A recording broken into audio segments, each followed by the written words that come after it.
this is actually a second printing of this book, and I was just amazed when you found this cover. And I published this book, so I have some kind of insight or input on that side. And normally I'd say, that's a little, almost provocative for what I, as a fairly conservative sort of person, want to publish. And yet it was so perfect. Yes. And because of how he found her and all the reasons why it's not necessarily provocative, it's all part of the story and of what happened to her and why she's dreaming about these things. So I was just, that cover is so perfect, and I think it's beautiful too. Tell us how this came to be. Like, were dragons an interest of yours, or how did this book start? It was actually a dream. Really?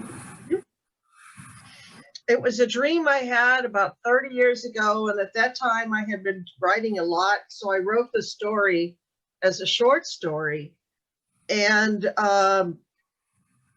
put all my writing aside when I went through my divorce. And when I started writing again, I resurrected all of my old stories, and this was one of them, and it just developed into a larger story, into a whole book. But it started out as a dream. That is fascinating because it's so dependent on the dream. So were you actually dreaming about these dragons? Mm-hmm. Okay, that is so. Yes. And one of the things that strikes me about this whole book, and again, because I published it, I know this book quite well, and in fact, I've probably read several variations, but I think that most books are kind of either they're light or they're more serious and dark. And yours really mixes these elements, as we're going to see, especially in the next two scenes you'll read. Why do you think more authors don't mix that light and dark like that?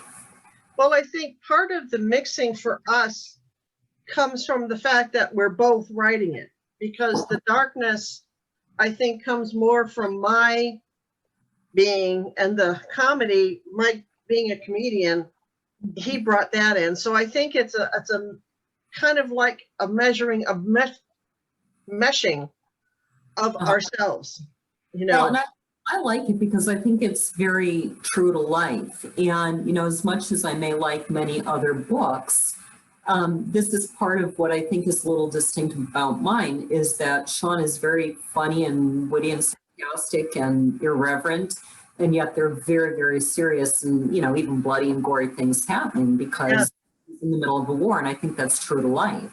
So I really like that, and I think this is a perfect opportunity, Michael. You're a comedian. Yes.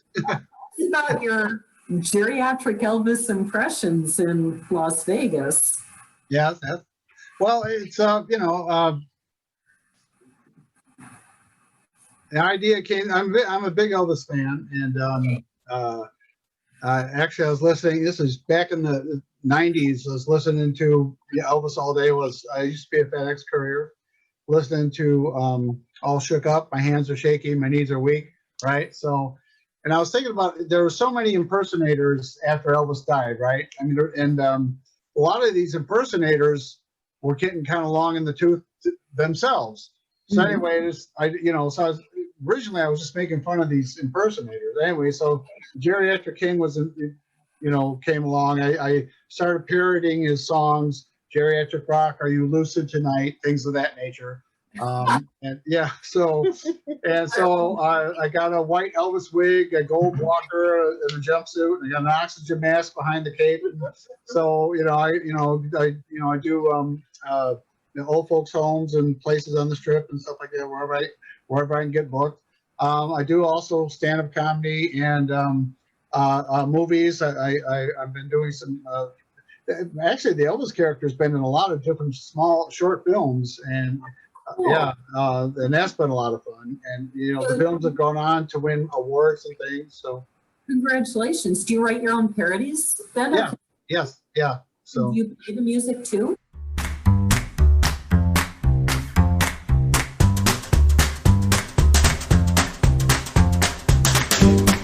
Connected for some reason to the place where they are, which, as far as the reading goes, you don't say where they are. It's not really described even. where they are, but something about the material and the reading caused me to like create this whole vivid idea of where the space was. And it's dark and it's very loud. There's just, I don't know what the noise is even, but there's a lot of noise there. So I started thinking about, what in beer would suggest noise. And to me, that is extreme hops. You're going to hate this beer, Laura. Extreme hops. So I kind of headed towards double IPA, so a strong India Pale Ale.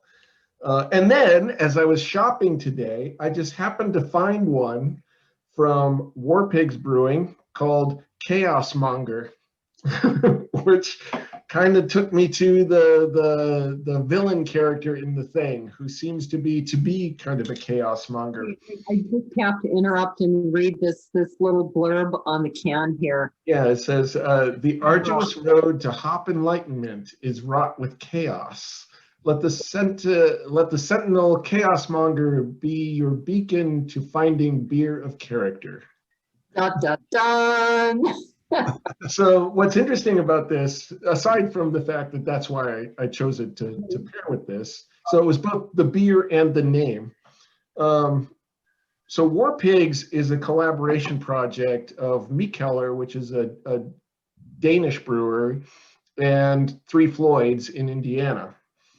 But on the can here, it says, brewed and packaged under supervision of War Pigs USA Brewing LLC, Munster, Indiana, by Summit Brewing Company, St. Paul, Minnesota.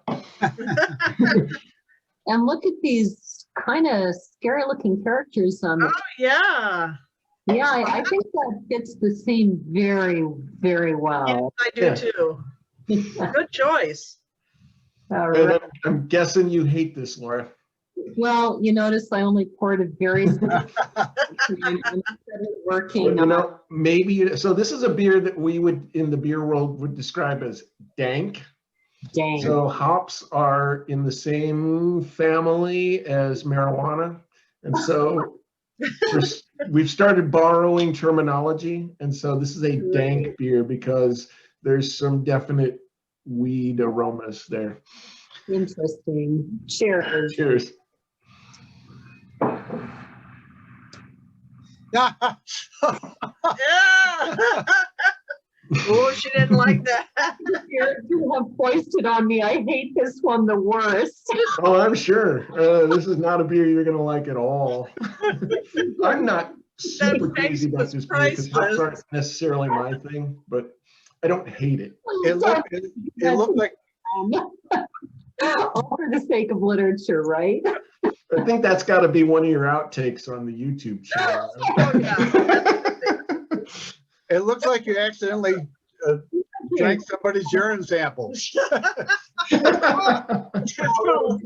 Like, and not even that has been like a urine sample from That's exactly what it looked like. something from a very large putrid wild animal.